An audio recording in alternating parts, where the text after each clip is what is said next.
Adolfo Arjona. La noche. COPE. Estar informado.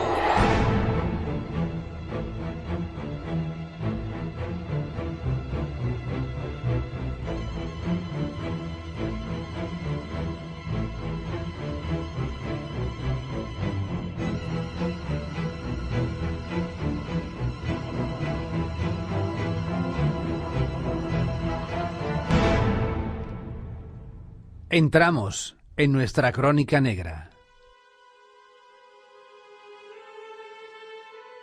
El 15 de enero de 1989, el joven estudiante estadounidense Mark Kilroy se encontraba en su último día de vacaciones en la localidad mexicana de Matamoros.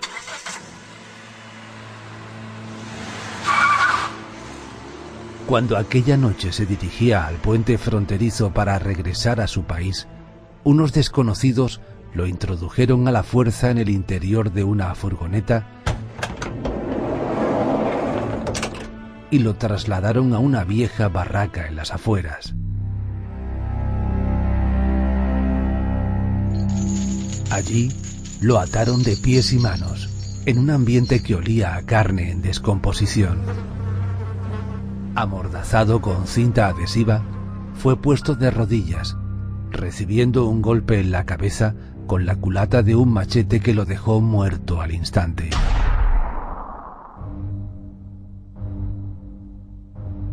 Sus secuestradores, secuaces al servicio del brujo Adolfo de Jesús Constanza, le extrajeron el cerebro y lo hirvieron en una sartén con la propia sangre del muchacho. Luego le arrancaron la columna vertebral, fabricando amuletos de protección con sus huesos. Finalmente, le amputaron las piernas y devoraron parte de la carne. Era Adolfo de Jesús un siniestro personaje al servicio de gente poderosa.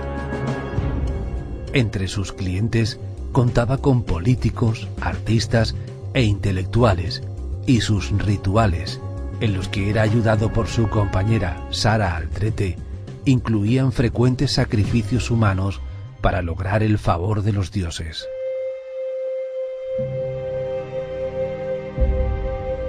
Como contó Sara al ser detenida, algunas víctimas eran colgadas de una soga, boca abajo, descendidas después lentamente sobre un caldero de agua hirviendo, a la vez que les clavaban en el cuerpo la punta de un machete con el que les arrancaban pedazos de carne.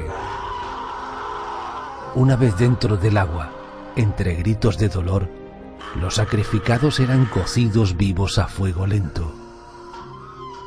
Si alguno sobrevivía, le abrían el pecho en canal y le arrancaban el corazón a bocados. Adolfo y Sara fueron conocidos popularmente como los narcosatánicos y sembraron el terror en la sociedad mexicana de finales de la década de los 80 del pasado siglo.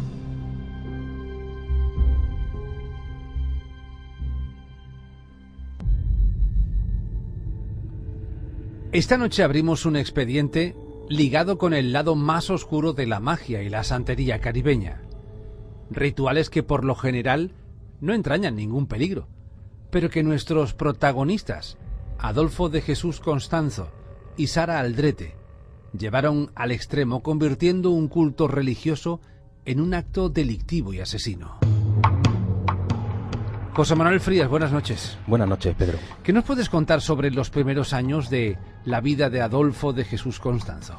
Adolfo nació en Miami, en el estado de la Florida, el 1 de noviembre de 1962. Él era hijo de cubanos exiliados que marcharon a Estados Unidos para huir del régimen de Fidel Castro. Y aquel niño resaltaba por ser muy educado, muy meticuloso en todo lo que hacía. Tenía como un carácter demasiado serio para su edad.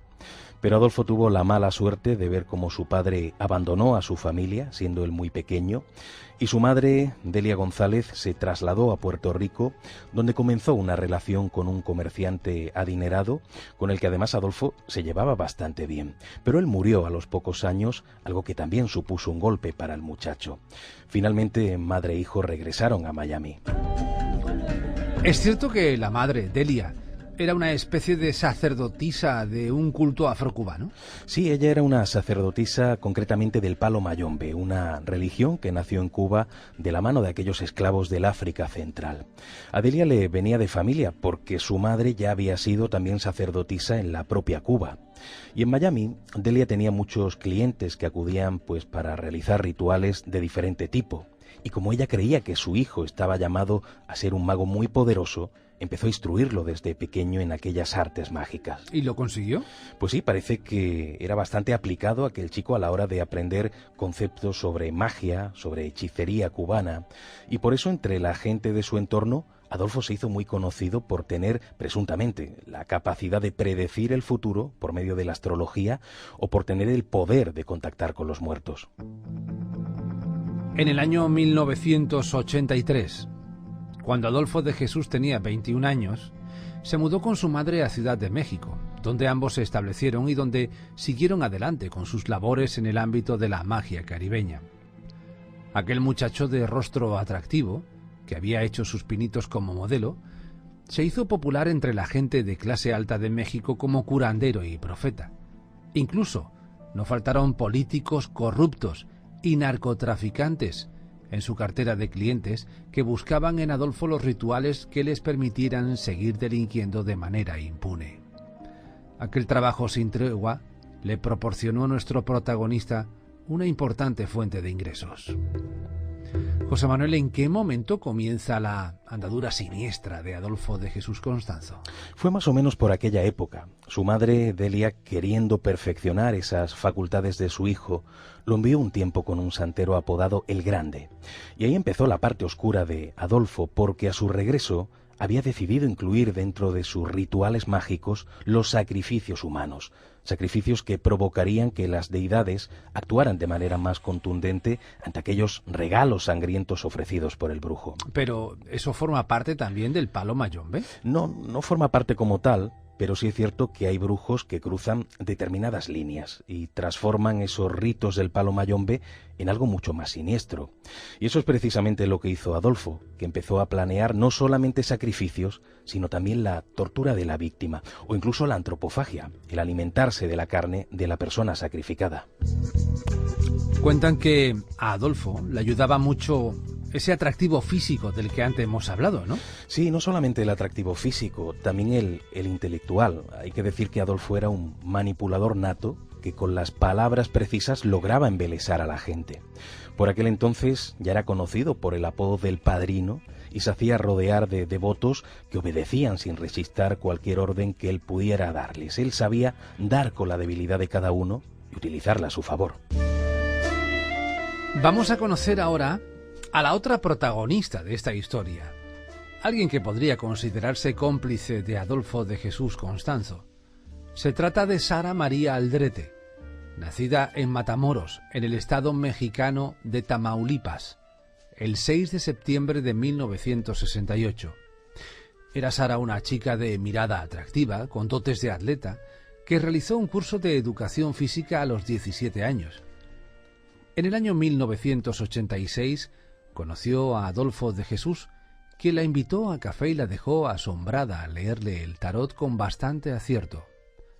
La propia Sara, en su libro Me dicen la narcosatánica, narró de esta manera su primer encuentro con nuestro protagonista. Adolfo era guapo, atractivo, alto, corpulento, ojos claros, casi verdes, cabello castaño muy claro, facciones delicadas, muy finas para ser tan recio.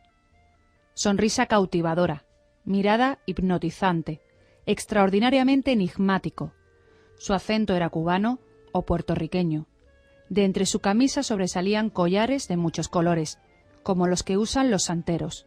Me dijo: ¿quieres encontrar el amor de tu vida? Lo tienes delante. Me llamo Adolfo. Adolfo de Jesús Constanzo. Pero José Manuel, Sara María tenía novio, ¿no? Sí, esto es muy curioso. Ella tenía novio, él era un narcotraficante llamado Serafín Hernández, y el caso es que Sara se enamoró en ese momento de Adolfo, y aunque Serafín empezó a ser consciente de ello, parece que no se inmiscuye en la relación porque quedó también embelesado por la personalidad del curandero, cosa que por otra parte aprovechó el propio Adolfo para meter el cuello en ese ámbito del narcotráfico, que además era una cuestión que le interesaba desde hacía tiempo porque era consciente del dinero que la droga movía. ¿Es cierto que Adolfo aprovechó la coyuntura de los problemas que estaba teniendo Serafín en aquel momento? Sí, digamos que el negocio del narcotráfico en aquella familia estaba dividido en dos. Hay una parte que la llevaba el padre de Serafín, en el norte de la frontera, y otra que la llevaba su tío Elio Hernández, en Matamoros. Pues bien, el padre de Serafín fue detenido, así que una parte de ese negocio de contrabando de drogas y de licores se fue al garete. Serafín comenzó a trabajar entonces con su tío, que amplió el negocio también al contrabando de armas, al contrabando de automóviles, y se dedicó también a algo mucho más importante: frenar el crecimiento de otras bandas que luchaban por hacerse con el poder. Es en ese momento cuando aparece en escena nuestro protagonista. ¿Cuál fue el primer paso que dio Adolfo de Jesús? Para entonces ya tenía en sus redes a Sara Aldrete, y le pidió que engatusara a Elio Hernández, recordamos que es el tío de su novio, para que pudieran tener un encuentro.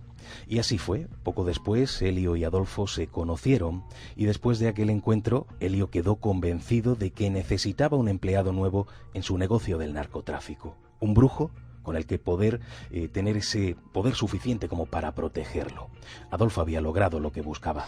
Ya por aquel entonces, antes de hincar el diente al negocio del narcotráfico, Adolfo de Jesús Constanza era un hombre adinerado que poseía una enorme mansión en el barrio de Monterrey. Sara, en su libro, describió su primera visita a la lujosa vivienda. Tenía valiosas adquisiciones italianas y egipcias, auténticas obras de arte. Detrás de un espejo estaba su despacho. En el despacho accedimos a una caja de seguridad. Había muchos billetes atados con ligas. Había dólares, joyas, piedras preciosas, pinturas al óleo de un valor incalculable y lingotes de oro. Me dijo que ese dinero se lo había ganado a pulso, con su trabajo, que le era necesario para dar de comer a los santos, a los que les gusta estar bien atendidos con aguardiente del bueno y habanos finos, y me dijo que si no cuidaba a los dioses, se ofendían y se ponían bravos. Cuentan las crónicas que para acamelar a Elio Hernández le realizó un vistoso ritual de iniciación. Para ello, le realizó al narcotraficante unas incisiones en el pecho, en la espalda y en los hombros. También Sara, deseosa de integrarse aún más en las creencias esotéricas de Adolfo, pidió ser iniciada. Su ritual fue mucho más complejo, y ella misma lo describe en su libro de la siguiente manera. Él me dijo que para ser iniciada me presentaría a su Egum, un espíritu ancestral. Sentí mucha curiosidad. El corazón me brincaba y las piernas se me debilitaban. Sudaba. Me encantó la idea de verme frente a un ser tan poderoso. La respiración se me aceleraba. Abrió el cuarto blanco. Había rosas en una esquina, cacerolas con hierros, cadenas y mil y una cosas. Habló en dialecto. Todo era extraño. Olía a hierbas y alcohol. Me empezó a tocar la cabeza. Adolfo estaba vestido de blanco y con sus collares puestos. Me tapó los ojos con una venda. Entonces sacrificó un chivo. Oí el quejido del animal. Con su sangre me roció el cuerpo. Ahora ya estaba protegida. José Manuel, ¿cuál era el precio de Adolfo de Jesús a cambio de sus labores como brujo al servicio de aquella familia de narcotraficantes? La verdad es que no pidió cualquier cosa. Adolfo exigió la mitad de los beneficios de aquellos negocios, y además el propio Adolfo le presentó a Elio contactos mexicanos que sirvieron para mantener el tráfico de droga en la zona. ¿Y en qué momento se cruza la línea de la brujería y Adolfo empieza a cometer crímenes para potenciar sus rituales? Fue sobre todo a raíz de aquellos dos rituales de iniciación. A partir de ese momento, Adolfo decide contentar a los dioses ofreciéndoles sacrificios humanos. Para esa labor era ayudado por el propio Elio, pero sobre todo por dos amantes homosexuales del propio Adolfo, Omar Orea, conocido como la Dama de Costanzo, y Martín Quintana, apodado el Hombre de Costanzo. Ambos se relacionaban con los bajos fondos homosexuales de México y allí engatusaban a aquellas víctimas que luego serían sacrificadas. ¿Cuál fue el primer asesinato atribuido al entorno de Adolfo de Jesús Constanzo? Ocurrió en el mes de julio del 88. Adolfo tuvo contacto con un travesti llamado Ramón Paz. Él era conocido como la Claudia, y en un momento determinado ambos discutieron y la Claudia intentó romperle una botella en la cabeza a nuestro protagonista. Adolfo ordenó inmediatamente su muerte, así que uno de sus hombres, Martín Rodríguez, se llevó al travesti a un cuarto de baño, lo asesinó y luego descuartizó su cuerpo, metiendo los trozos en 3 bolsas de basura, arrojándolas después a una zona de bosque, donde fue encontrada algunos días después por la policía. El siguiente asesinato tuvo como protagonista a César Sauceda, un ex policía que estaba estorbando a la banda de los Hernández. Adolfo de Jesús ordenó su captura y decidió utilizar a la víctima para uno de sus rituales del palo mayombe. Pero en el último momento apareció Elio Hernández, quien se adelantó matando a César con una ráfaga de ametralladora. José Manuel, cuentan que Adolfo solicitó a Elio el uso de una barraca dentro de su rancho como enclave para realizar sus siguientes sacrificios. Sí, aquella barraca fue adornada de forma bastante siniestra, con todos esos materiales mágicos que solía utilizar Adolfo en sus rituales. A principios de 1989, nuestro protagonista solicitó a sus secuaces que secuestraran a un inglés. Con ese término se refería a un estadounidense. Para Adolfo, los ciudadanos de Estados Unidos eran más útiles para los sacrificios porque creía que sus almas descarnadas servían para controlar a los hombres blancos vivos. Parece que no necesitaron cruzar la frontera para conseguir a un inglés. Pues no hizo falta, porque por aquel entonces había varios estudiantes estadounidenses que estaban pasando sus vacaciones en aquella frontera mexicana. En la noche del 15 de enero, 4 de aquellos estudiantes estaban en la ciudad de Matamoros, estaban pasando su última noche de borrachera. Cuando terminaron, ya cansados, borrachos, se dirigieron al puente fronterizo. Uno de aquellos chicos, Mark Kilroy, un estudiante de medicina de 21 años, fue abordado de pronto por un desconocido. Se trataba de Sergio Martínez, era uno de los hombres de Adolfo de Jesús. Los 4 amigos empezaron a recelar porque sabían que algunos individuos de Matamoros podían llegar a ser bastante peligrosos. ¿Qué ocurrió en ese momento? Sergio le preguntó a Mark si quería ir con él a dar un paseo. El joven, por supuesto, se negó y de pronto, a la vista de sus compañeros, que apenas pudieron hacer nada por defenderlo, aparecieron otros hombres y metieron a empujones al muchacho en una furgoneta. Al instante, aquel vehículo desapareció por las calles de Matamoros. ¿Es cierto que logró escapar, aunque le sirviera de poco?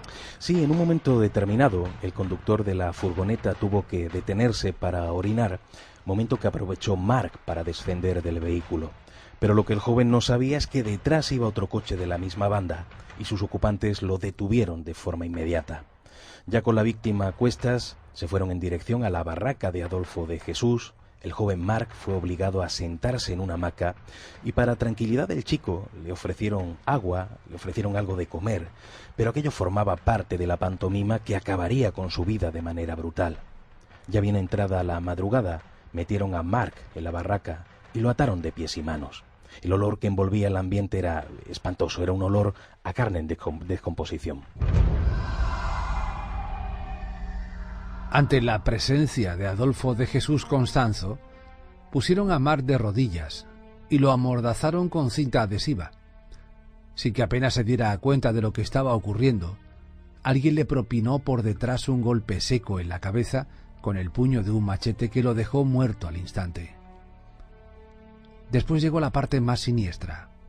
Le abrieron el cráneo a Mark, le extrajeron el cerebro y lo pusieron a hervir en una sartén. Fue hervido en la propia sangre del chico. Luego le arrancaron la columna vertebral y con sus huesos fabricaron amuletos de protección. Algo más tarde, le amputaron las piernas y devoraron parte de la carne.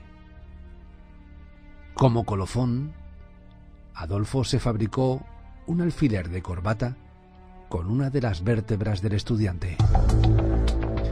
Por cierto, José Manuel, ¿qué hicieron los amigos de Mark al ver que su compañero había sido secuestrado?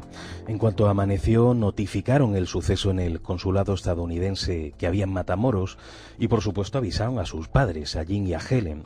Y además se da la coincidencia de que este matrimonio tenía muy buenas relaciones con un senador de los Estados Unidos.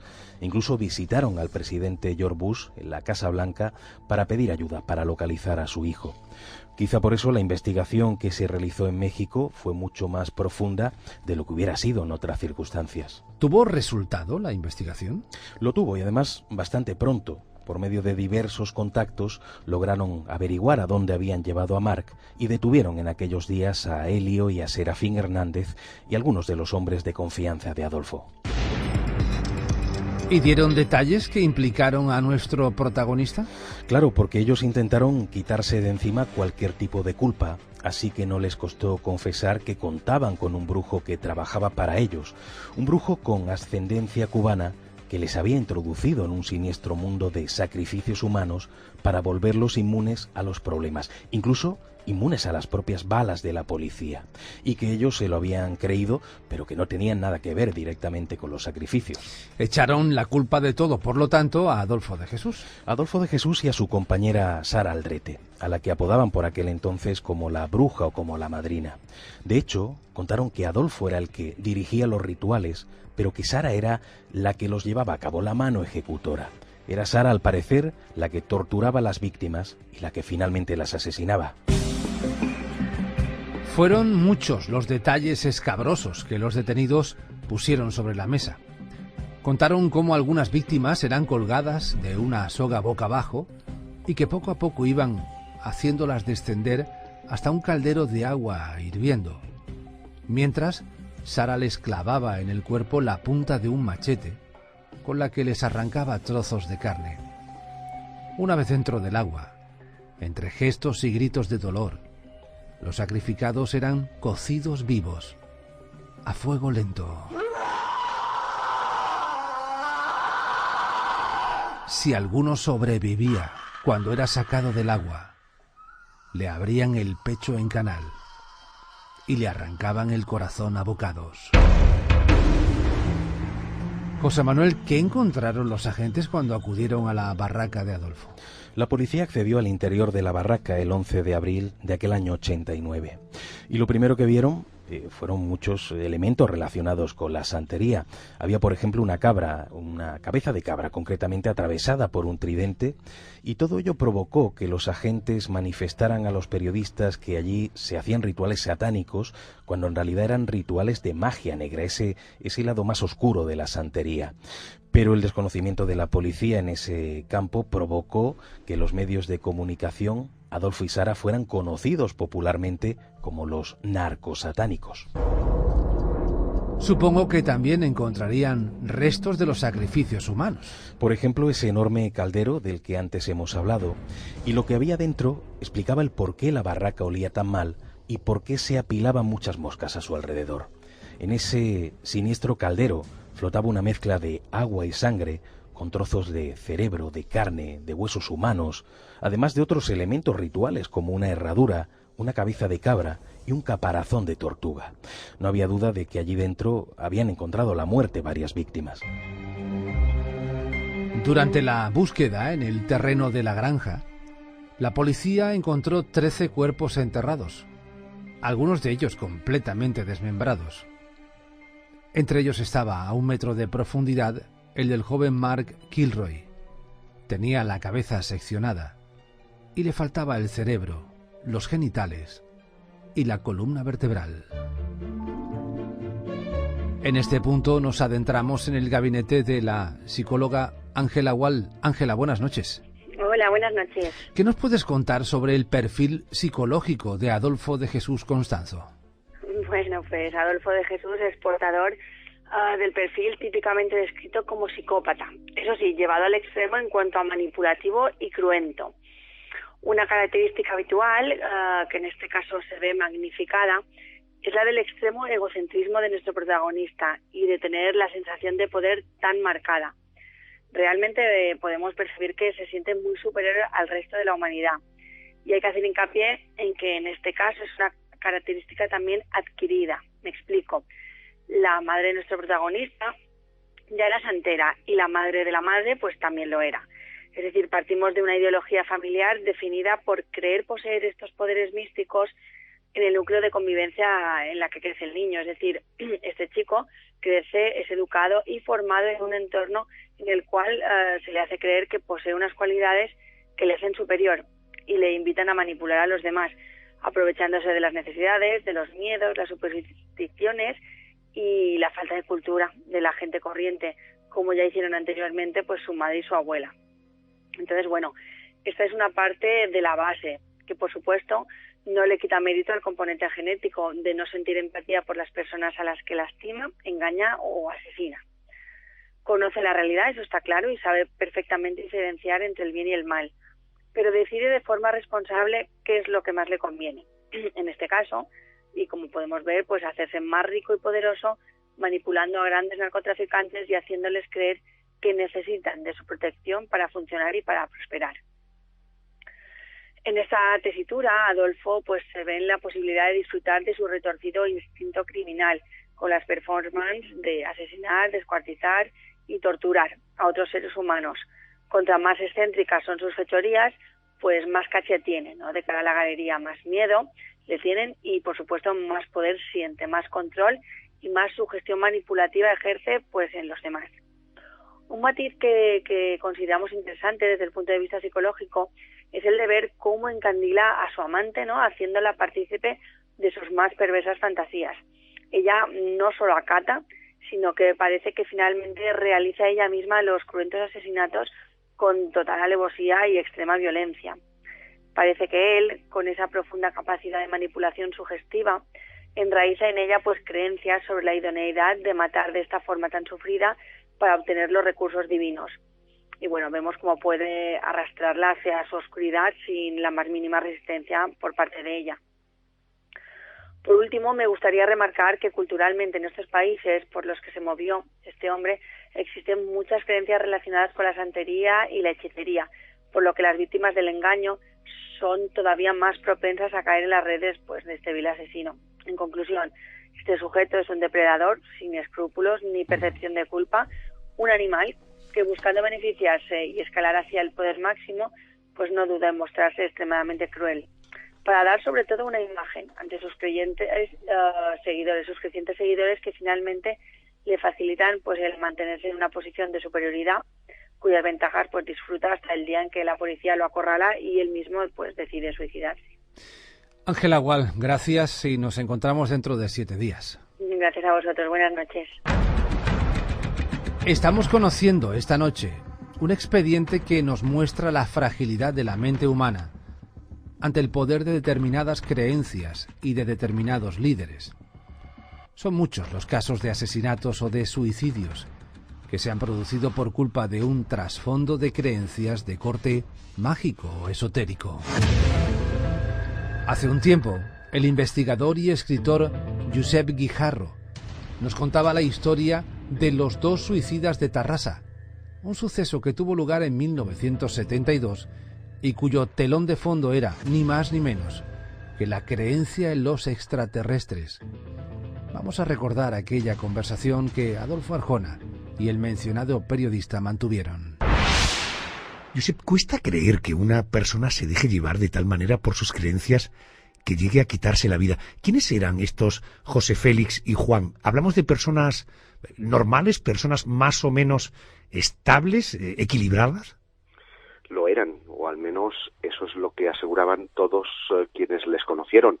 José Félix Rodríguez Montero era muy joven, 21 años, y el mayor, Félix Montero, José Félix Rodríguez Montero, era un hombre ya con 40 y tantos, casado, con una vida normal, eso sí, con una pasión, que era el espacio. En aquel momento habían proliferado en España las llamadas asociaciones de amigos del espacio, y como tantos otros jóvenes, pues se reunían los fines de semana para tener charlas acerca de la existencia de extraterrestres. Coincidió además que el suicidio y lo voy a entrecomillar lo de suicidio, porque ya que estamos en un programa de sectas, hay indicios para pensar que hubieron también otras personas involucradas en este suceso, que luego también terminaron suicidándose.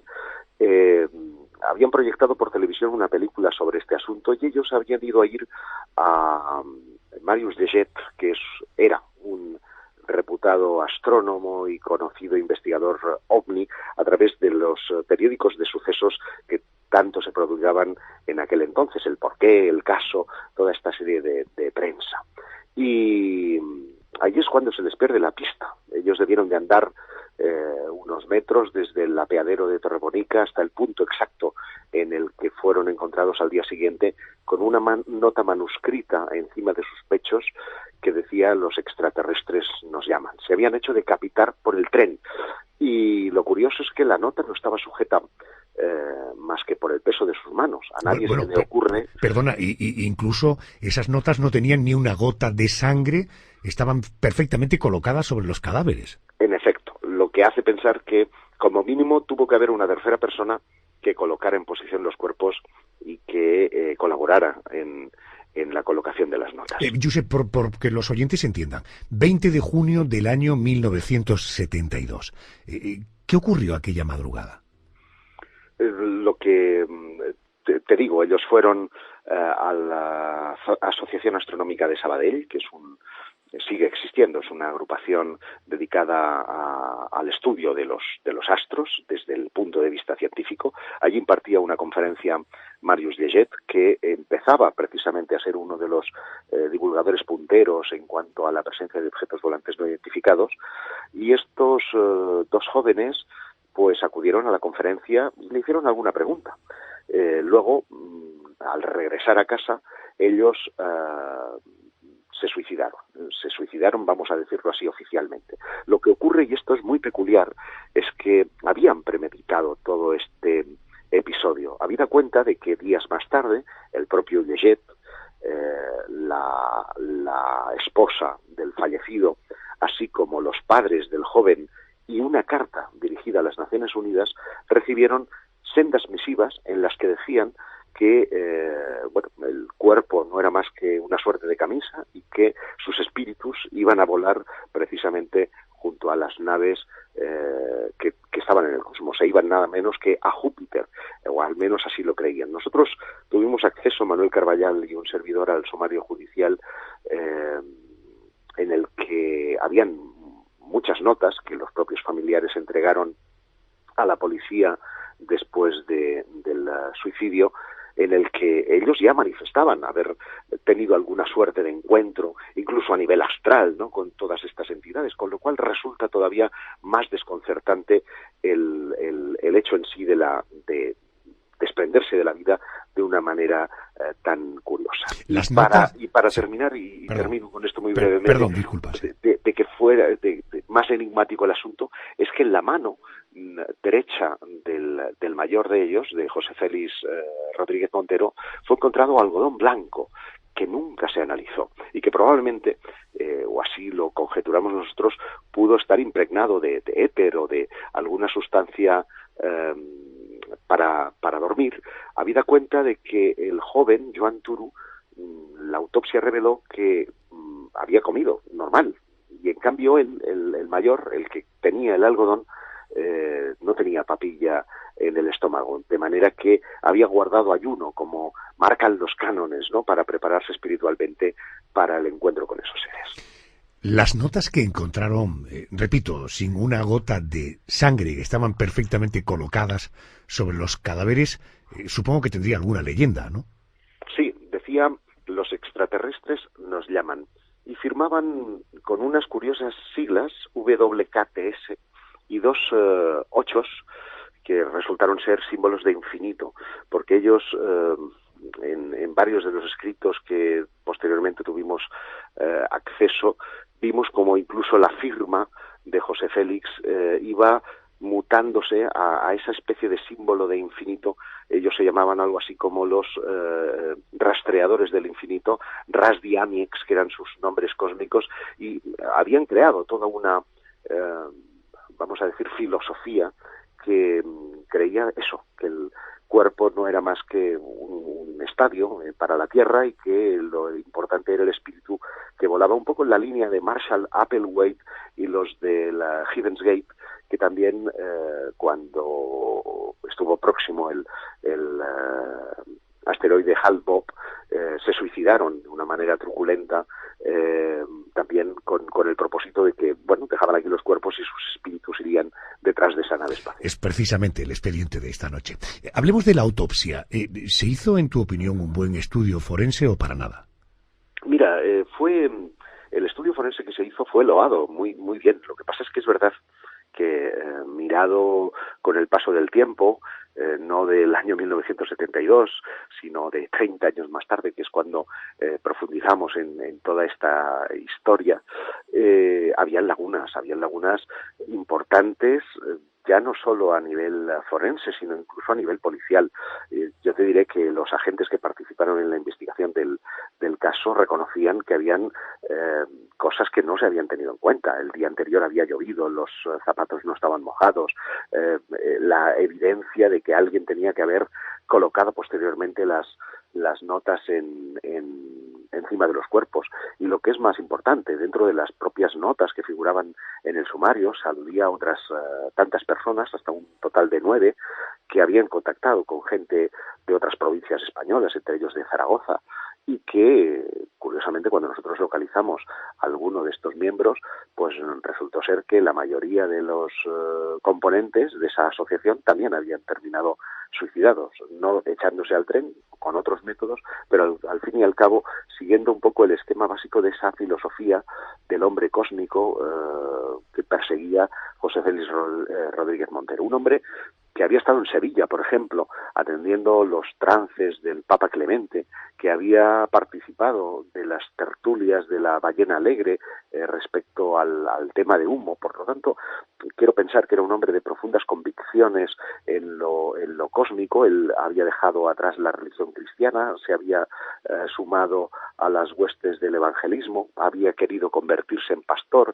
En fin, era un hombre, insisto, con una mentalidad además muy, ¿cómo te diría?, hechicera, en el sentido de que quienes lo conocieron decía que tenía un fuerte poder de convicción, un gran carisma, que su mirada parecía penetrarte. Incluso algunos de los jóvenes que habían participado en las reuniones le llamaban el venusino, porque era capaz de leerles el pensamiento, incluso de hacer levitar, decían, objetos, ¿no?, que estaban a su alrededor. Todo esto yo creo que contribuyó a la fascinación del más joven de ellos, que con un espíritu más bien curioso o de investigación quiso aproximarse a este hombre. Este joven tenía planes para casarse, tenía novia, había quedado con otros compañeros de la fábrica textil en la que trabajaba para irse de costillada al fin de semana siguiente. Es decir, no parecía entrar en sus planes el hecho de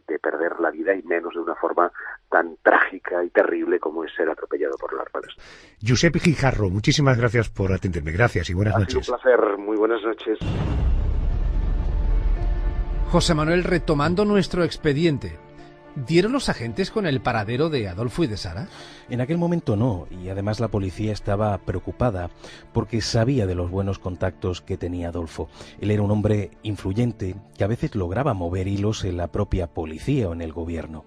Y un detalle espantoso en el que no se ha profundizado mucho: durante el registro de la casa de Sara hallaron un altar manchado de sangre y ropa de niño manchada con más sangre. He leído algo en las crónicas de prensa que me ha parecido inquietante, José. Parece que el jefe de los federales creía mucho en la santería. Él se llamaba Benítez Ayala y creía tanto en esas cuestiones que fue a la barraca acompañado de un brujo amigo suyo para que limpiara el lugar de entidades negativas. Así que mientras que los agentes desenterraban cadáveres a la vista de los periodistas, el chamán lanzó un sortilegio sobre aquel terreno maldito. En los registros de la vivienda de Adolfo de Jesús salió a la luz la enorme red de clientes y de contactos del brujo. Entre ellos estaban las actrices Irma Serrano y Lucía Méndez, los cantantes Juan Gabriel y Yuri, el agente federal Salvador Vidal, el director de la División de Antinarcóticos, Fausto Valverde, el comandante de la policía, Guillermo González, y otros nombres que no fueron publicados, pero que apuntaban a la mismísima presidencia de la República. Nombres de peso que fueron colocados en el punto de mira, algunos de los cuales fueron llamados a declarar. José Manuel, ¿dónde estaban mientras tanto Adolfo como Sara?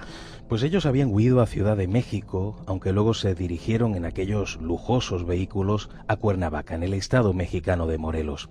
Tenían dinero de sobra para que no les faltara nada y muchos contactos a los que chantajear si les hacía falta. Pero la cosa se agravó cuando las autoridades estadounidenses, con el fiscal Jim Mattox a la cabeza, exigieron la captura del brujo. Adolfo y Sara terminaron regresando a Ciudad de México, donde se ocultaron en Colonia Roma, en la casa de un amigo. ¿Cómo pudieron los agentes dar con la pareja? Aquello fue debido a que algunas personas de confianza de Adolfo le traicionaron y la policía pudo rodear la vivienda en la que se encontraba junto a Sara. El propio brujo se dio cuenta de lo que estaba ocurriendo cuando se asomó a la ventana y vio agentes vestidos de paisano. Sara intentó quedar impune, queriendo hacer creer a la policía que estaba secuestrada por Adolfo. A través de una ventana lanzó una nota que decía: «Por favor, llamen a la policía judicial, díganles que en este edificio están los que buscan y díganles que tienen a una mujer como rehén». ¿Y qué estaba haciendo mientras tanto Adolfo de Jesús? Para entonces estaba bastante nervioso. En un momento determinado comenzó a lanzar por una ventana fajos de billetes que los vecinos se lanzaron a coger, complicando por supuesto las labores de la policía. Pero peor aún fue cuando uno de los hombres de Adolfo disparó por la ventana una ráfaga de disparos que tuvo como respuesta otra ráfaga de ametralladoras por parte de los agentes. La parte más siniestra, la parte más surrealista, estaba por venir. Adolfo gritó a sus compañeros que él era inmune a las balas y que pensaba demostrarlo. Cogió de la mano a Martín Quintana y se metió con él dentro de un armario, pidiéndole a otro de sus hombres, Álvaro de León, que les disparara.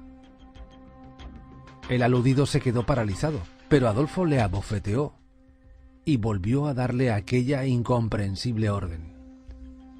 Álvaro disparó con su rifle una lluvia de balas contra el armario, provocando la muerte del brujo y de Martín.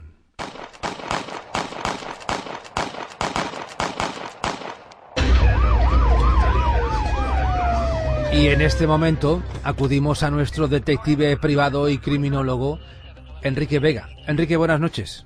Pedro, buenas noches. ¿Qué nos puedes contar sobre la investigación policial de este expediente?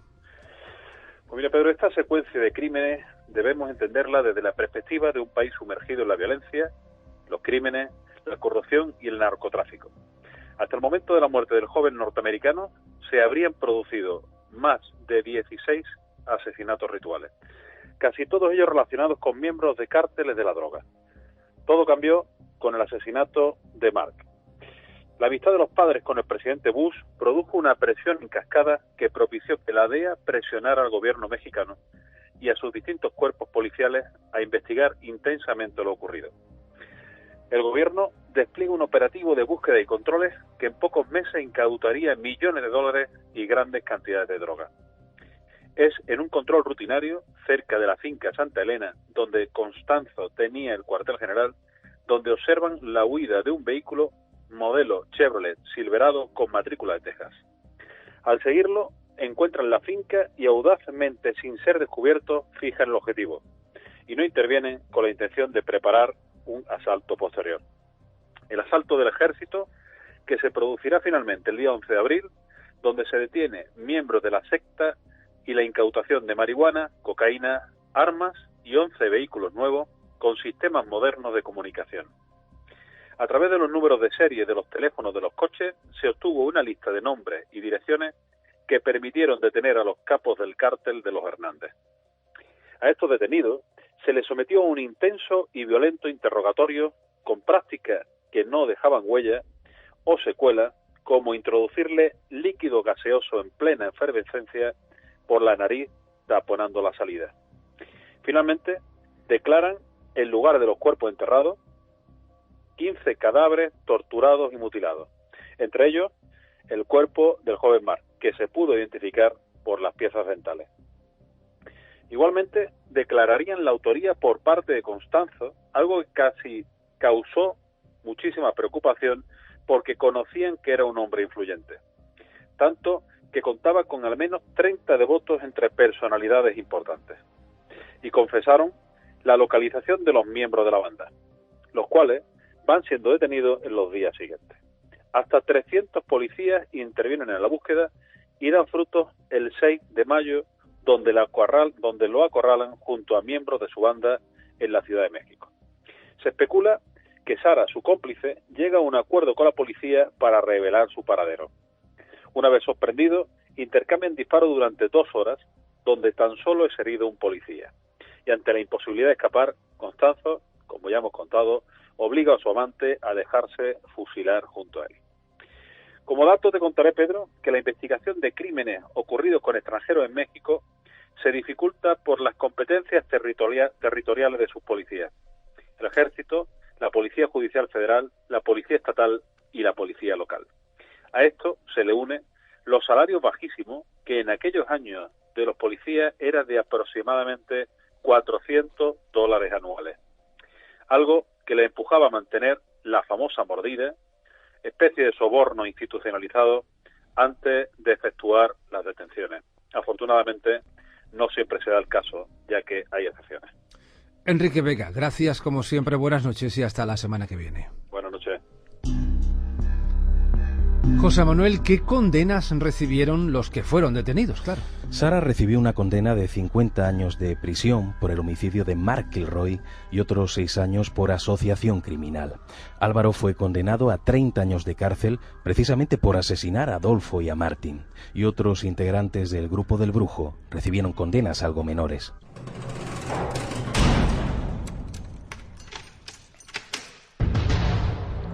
Parece que ya en prisión, Sara se convirtió en un personaje muy conocido a nivel popular, ¿no? Pues sí, porque desde la cárcel tuvo contacto con los medios de comunicación, asegurando que era completamente inocente, aunque por otro lado daba detalles de los sucesos oscuros que ocurrieron en la barraca de Adolfo. Incluso manifestó haber sido vejada por la policía. Ella dijo que varios agentes la torturaron, abusaron de ella, que había recibido descargas eléctricas, que le arrancaron las uñas y que le metieron la cabeza en agua con chile. ¿Y es en su celda donde escribe su libro? Pues sí, y era una especie de autobiografía titulada Me dice la narcosatánica. En la obra cuenta cómo participó en algunos de los actos aberrantes de Adolfo, pero siempre como una persona inocente que no sabía lo que hacía, que actuaba presionada por el carismático brujo. Pero no solamente se centró en aquel libro.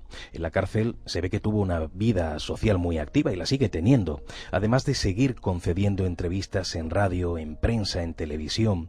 Creó un grupo de teatro, participó en certámenes literarios y llegó a fundar la biblioteca de aquella prisión en la que sigue hoy día recluida, consiguiendo ella misma varias donaciones de libros.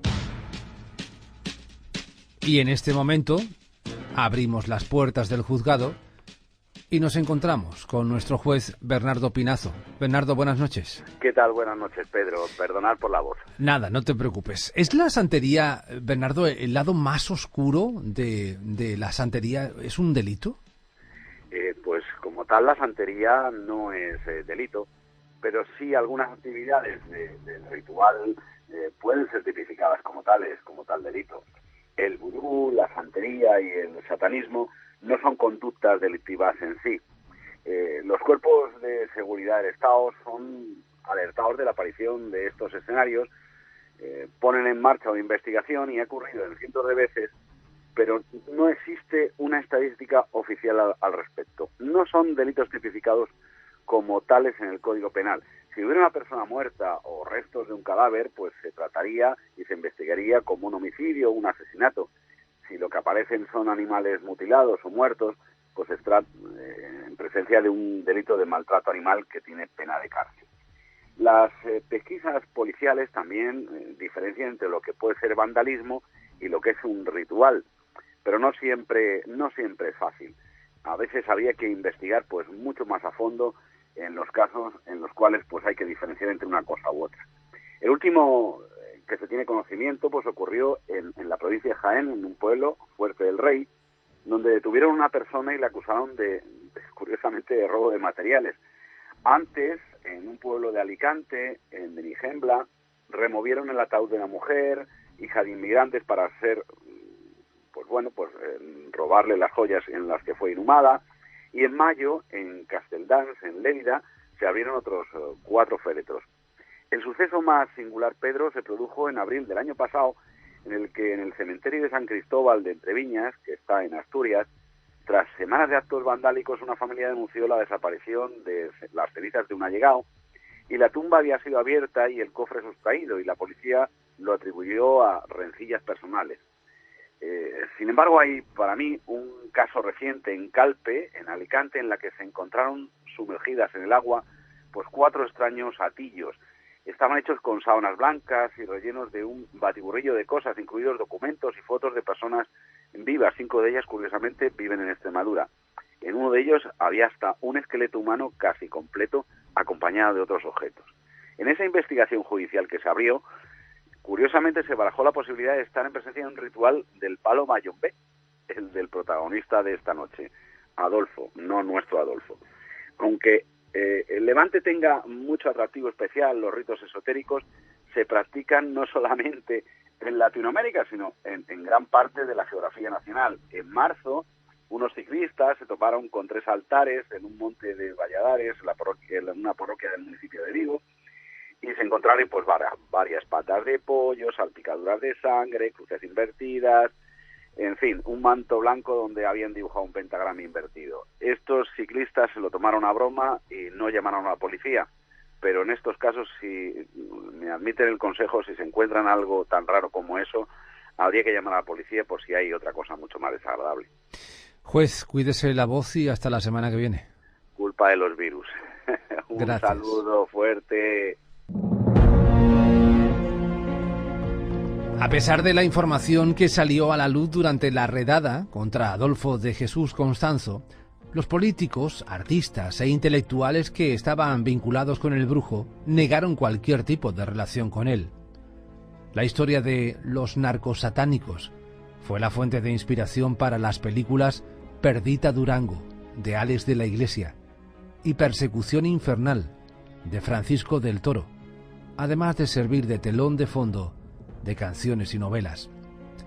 El rancho en el que se cometieron los sacrificios humanos permanece desde entonces abandonado, ya que nadie quiere vivir ni trabajar en un lugar considerado maldito.